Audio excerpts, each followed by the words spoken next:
This is Pod Populi. Podcast for the people.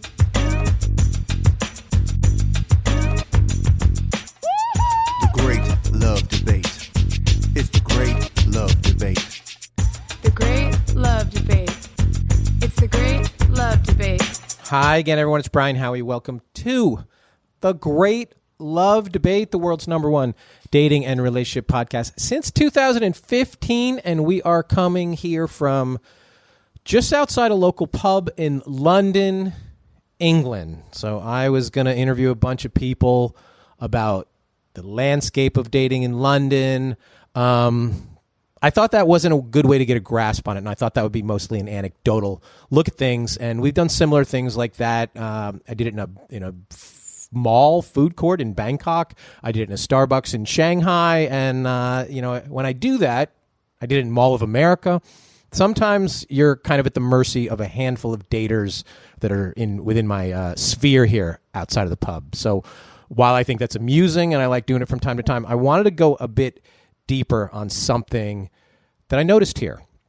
And it's something that various people have brought to me and brought up to me, and I'll explain why those two things are different, over the years back in the States. So first of all, a couple thoughts on London. You guys have heard me say many times that as far as American cities go, if it's 70 degrees everywhere on the same day for one day, on that day, Chicago wins. It just does. The energy, the vibrancy, the fun, the activity, Chicago takes the day. But it's not 70 degrees in Chicago very often, so Chicago overall does not win most days. Far too many days in Chicago that are really, really bad days, and that trickles into the dating culture. When you're just trying to survive, getting from the L to your apartment, it's you're not looking for love. So that brings me to London, where as I sit here outside this Flaskenkagen, or the Arms and Hammers, or whatever this lovely little place is called, it's 70 degrees. And when it's 70 degrees in London, globally, I've always felt that London wins. And there's a lot of great cities in the world, and the frenetic energy of Tokyo or Seoul or Melbourne, or just the sheer aesthetic, the stunningness of Paris. Paris is always going to be amazing, no matter how grumpy the inhabitants, the Parisians, are these days. But Paris is going to win a lot of arguments on a lot of levels. Still, extremely grumpy, though, in Paris. So sidebar on that. The excitement of Barcelona, they're all great cities. None of them are London. On a nice day, London beats everything, everywhere. And as a New Yorker, who always has, such pride in New York, and all of us do, we're all like, no, New York. London is a version of a city that New York isn't, probably could never be, and no matter how much we try to romanticize a certain time there, it probably never was. Okay? I love the line in Succession. It was towards the end of the last season, and Kendall's trying to convince Madsen that New York is happening. Everything is happening in New York. And Madsen responds perfectly accurately and perfectly douchey. Nothing happens in New York that doesn't happen everywhere. And that is true. And we all hate to admit it as New Yorkers. It's fucking true. It's true. Every culture, accent, personality that you think you might find in New York, you find it tenfold in London. And tenfold in London sounds very British. Tenfold, I think, is British. But people think New York is still interesting because you can get an omelet at 4 a.m. Awesome. New York's a train wreck. It's filthy and it's angry. So back to London. It's absolutely glorious. It is prettier. It is so well thought out. It is well maintained. It is absolutely silly, which I love silliness in a city. Say what you want about the monarchy. The monarchy is peak silly. And London just has the old and the new, and it comes together in a way that I think makes every day exciting, especially this 70-degree day. So this isn't to brag about my little London trip, and it's certainly not a travelogue for the UK, but there's two major points that I want to get in on this episode that I'm observing here, and I hope we can bring both of the mindsets back to the States. So sorry, all of our international listeners. I know there's a lot of you around the world if I'm talking a bit about American dating scene too much, but that train wreck needs to get back on track. So come along for the ride, and then hopefully eventually we can snog and shag and all the rest. But let me take a quick break as I hopefully order up some fish and chips. We're on the banks of the Thames River. We're just south of the Tower Bridge. And we will still be here after the break. So I will be back with all of this right after this. And we are back.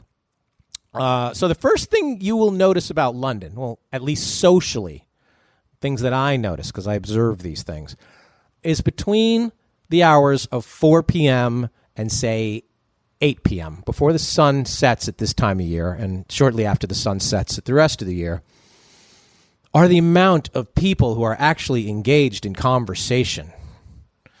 You're like, are they having tea? Damn right they're having tea. But they're also, especially around me right now, they're hoisting a pint or two, for sure. But they're not drinking it face down at the bar, and they're not staring at their glass, and they're not necessarily fixated on a TV. Yes, they're soccer, football on a TV in the corner. Yeah, but they're not fixated on it because the Premier League's not on, so that's probably one reason. But they are gathered in groups, 2, 3, 4, 5, standing on the sidewalk right here outside the bar, talking, engaged, listening, debating about just about everything. Men and women, men and men, women and women, groups of all kinds. It just simply sounds different here. And I've always paid attention to the way a city sounds, the way a establishment sounds. There's no music here drowning everybody out. So the soundtrack to this moment is the soundtrack of the substance. What are they saying?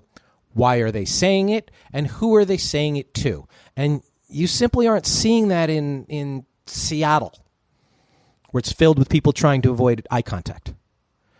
And you're not seeing that in Los Angeles, where everyone is trying to make eye contact with just about anyone besides who they are with. And that doesn't make a very good sound. LA is the sound of people looking at other people. It's not vibrant. And I noticed this non-U.S. phenomenon. We did a Great Love Debate show in Tel Aviv a few years back. And the level of passionate conversation going on everywhere in the city, in the restaurants, the shops, the bars, the streets. It was true, deep dialogue. And everything in Hebrew sounds like people fighting over a parking space, no matter what. It could be a proposal, and it sounds like they're fighting over a parking space. That is just the nature of the language. And I'm looking at you too, Germany. But nobody is fighting over anything here. They're engaging. And if you want to say that everything sounds a bit smarter when it is said with an English accent, I won't argue that. We're sort of trained that way. It does. It's the way we're geared as Americans. The more Shakespearean the sound, the more eloquent the prose. Even if they're just talking about what's on the telly. And sidebar on the telly here, there's a dating show that I stumbled upon on regular network television called Naked Attraction. And on this show, they have a clothed person who faces and chooses from 6 completely naked contestants. And first they show his feet or her feet, and then they show the knees, and then they work their way up to all sorts of things. And this show isn't like what's that show we have, Naked and Afraid, where you get some pixelated butts and bodies. This is the full Monte, as they say. And they definitely say that. You see everything. And sorry, guys, and sorrier ladies, the guys are fucking gross. The contestants on this show are gross. And they start by showing them the feed, and then they slowly reveal a little more. And by the time you get to the face, I can't imagine you even want to get to the face. But hey, don't judge a book by its cover or a body off of a reality TV show. So c'est la vie, as they say, about 300 miles southeast of here. But back to the conversation and my point.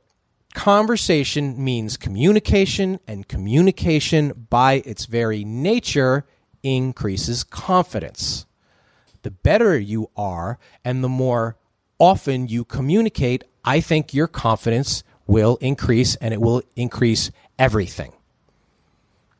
The very act of making your point, having your say, being heard, being part of something is what can lead to anything. And on a nice day in London, or even on a rainy day, anything is possible, and you can feel it, because between all the Harry Potter tours running around here, real life sort of Harry Potters, it's a little like Hogwarts here. People really do love Harry Potter. I got to give them that. And the people try not to get run over by the endless stream of double-decker buses, and try not to go broke at Harrods or any of the other overpriced shops. You can feel the conversation taking place around you. Everywhere. Always. People are talking, and they are listening, and they are engaging. And too many social establishments in America in 2023 and 2022 and 2024, they're focused around two things: microbreweries and wine bars. And both of them are bad for dating. If you're sampling a flight of IPAs, you're not talking to her. Any her. If you were here, you'd grab a pint and go get after it. Get yourself engaged in a conversation. Back in the States, you're like fake focused on the hops and the barley because you think it makes you sound interesting. It doesn't. It makes you lonely. And the wine bars in America now, they're not hubs for conversation, even if you say, see a group together. They are hives for bitching. 5 or 6 women without a possibility in sight, talking about how he sucked, or how he left her, or why he never called back, or what he did that annoyed you. That's the social scene, and that is sad. You got to get up, you got to grab a drink, and you got to get back after something. That's the easy part. But with who or whom? I don't know which. I have a very expensive English degree. Be damned. I don't know. Who? It's always about that. Who should I talk to? Which brings me to my second point and sort of the main observation of what is going on here. And I'm not saying people aren't just getting shit-faced here. That probably happens much, much later in the night. Although the bars do not stay open that late here. They just don't. They get it on, and then they get it on. I think that's it. But my main observation here is what is going on here, the UK. So people bring me dating app and other technological and similar ideas all the time. They bring them to me, and they've brought them to me for almost 10 years now to get my thoughts because we have a big pool of Great Love listeners. They try to get me to share their groundbreaking idea with you guys, which I protect you from, some of the bad ones. They want to build quote unquote strategic partnerships with us, which really means you want something from me and I'm going to get very little in return. Or they bring it to me to have me poke holes in the idea, sort of troubleshoot, or their invention. And that's fine. I appreciate that.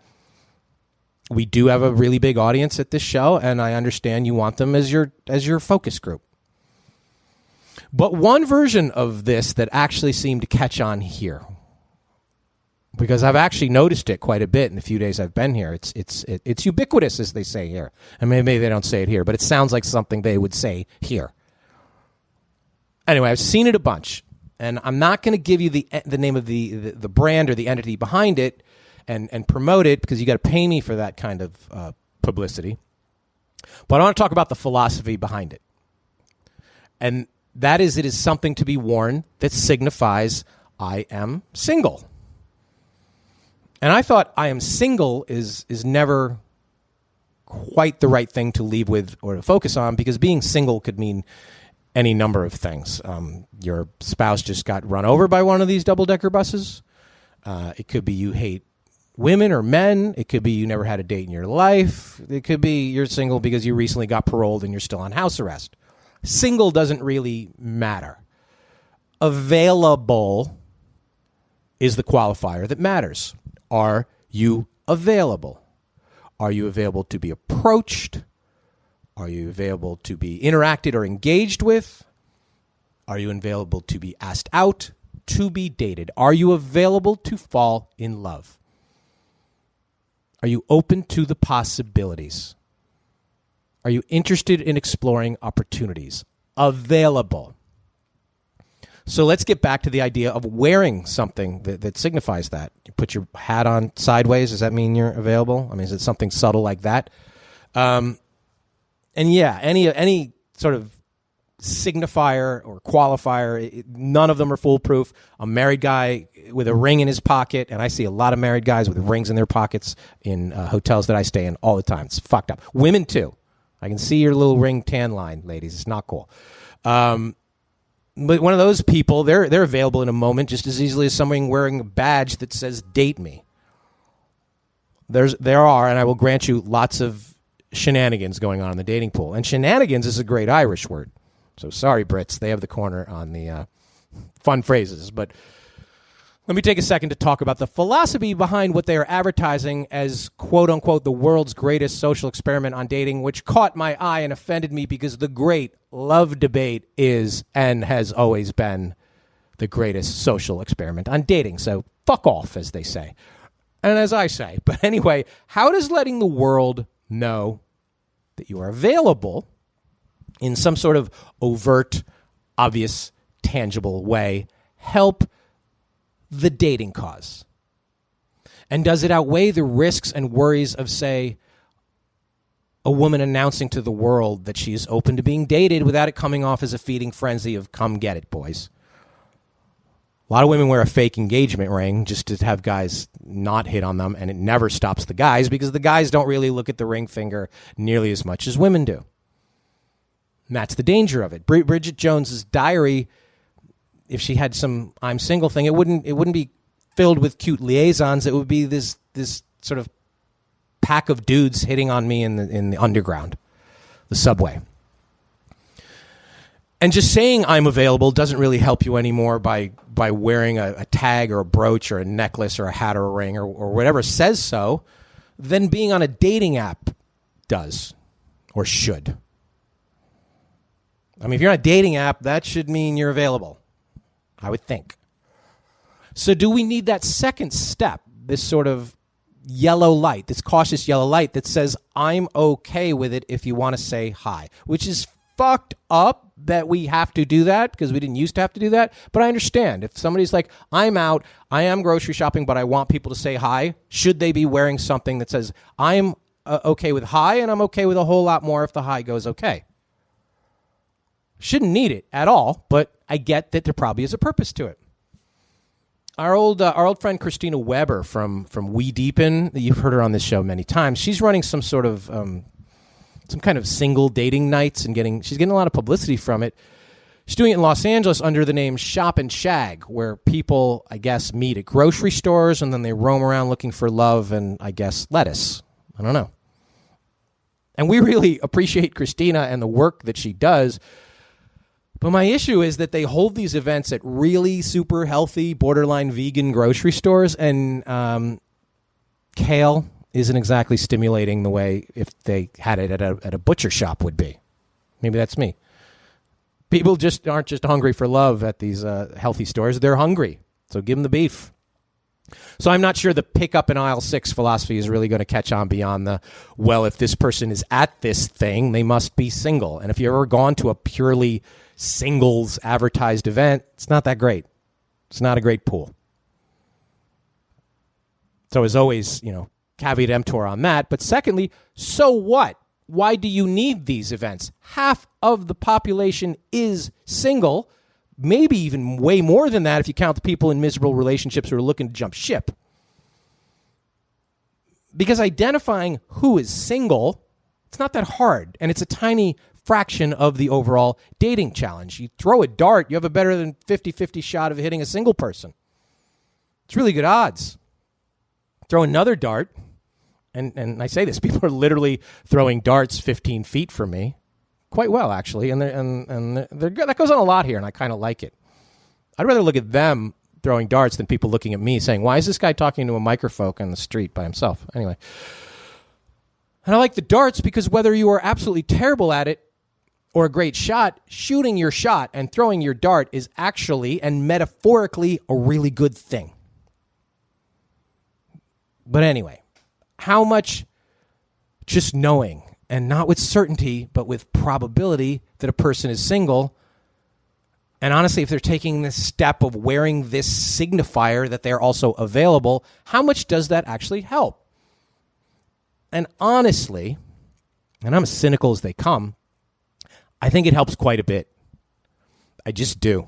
And I don't think the value is in being able to spot the single people in a crowd. That is an overrated quality because it's an overrated question. Who is single? Lots of them. It's not a wedding where there's a freak little singles table. Half of everybody out in the world is single, at least. The value with wearing this thing, I think, is that the person wearing it is wanting to tell the world, I am open to being dated. And I love that. And I like that that's happening. And the more people who do that, who put out there, not just themselves, but the idea that I am open to being dated, that's just a good thing. It requires hope, and it requires a certain mindset, and it requires being accepting of the risks and rewards and the possible outcomes. It says, I am in the game, and who wants to play? And I think that's fucking fun and flirty. And to be alliterative, it's fearless. Bravo, putting yourself out there. Anybody, anywhere can set up a dating app and tiptoe into the waters from behind a keyboard, behind your phone, on your app. Takes a lot more to be out in the world, in the pub, on the sidewalk, in a market, on the subway, and overtly saying to everybody around you, I am not currently in a relationship, but I hope that changes starting today. I love that. Give me that over getting naked on a reality show. I'm fully in favor. Would I ever wear such a thing myself? I would not. Because I'm an introvert and my worst fear is being talked to by anyone who I don't want to talk to. So you can call me a hypocrite or you can call me a realist. I know what I know. And yeah, my answers lie outside my comfort zones, but I'm good. I'm good on the relationship front. Don't ask me. I know how to have a conversation with who I want to have a conversation with.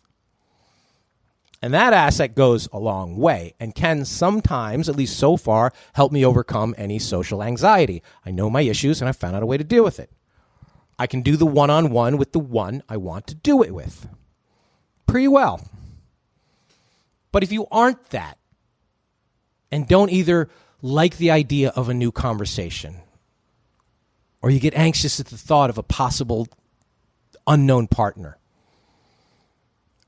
or you need something that's going to get you past the awkwardness and say to them, it's okay to say hi, then I'm definitely pro. I'm definitely firmly in favor. So I'm not going to fully give you a full promotional plug, and there's a million of these promos for this thing on the aforementioned double-decker bus rolling by.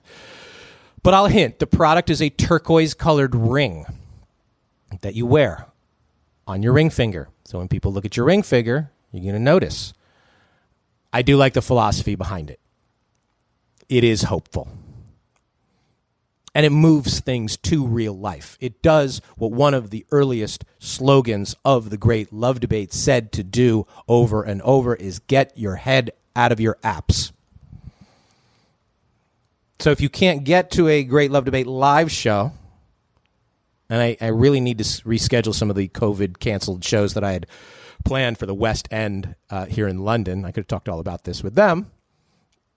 I got to do that because London is just, it's simply glorious. And I'm not afraid to say I love London. And if you could say the word, the L word, about anything, you might be able to say the word about and hopefully to someone. Feel it, find it, tally-ho. Shoot me an email. Great Love Debate at, here comes fish and chips walking by me. Wow. Shoot me an email, greatlovedebate@gmail.com. If you have thoughts, would you wear such a thing? Would you like such a thing? Maybe we'll talk to one of the people behind this thing on an episode coming up. Please like, share, follow, review this podcast all over the world. Not just back in the States. Your reviews mean so much to me and to the podcasting ecosystem because, as always, at the Great Love Debate, we never stop making love. See you next time.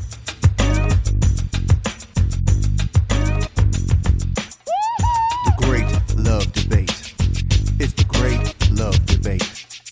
The Great Love Debate.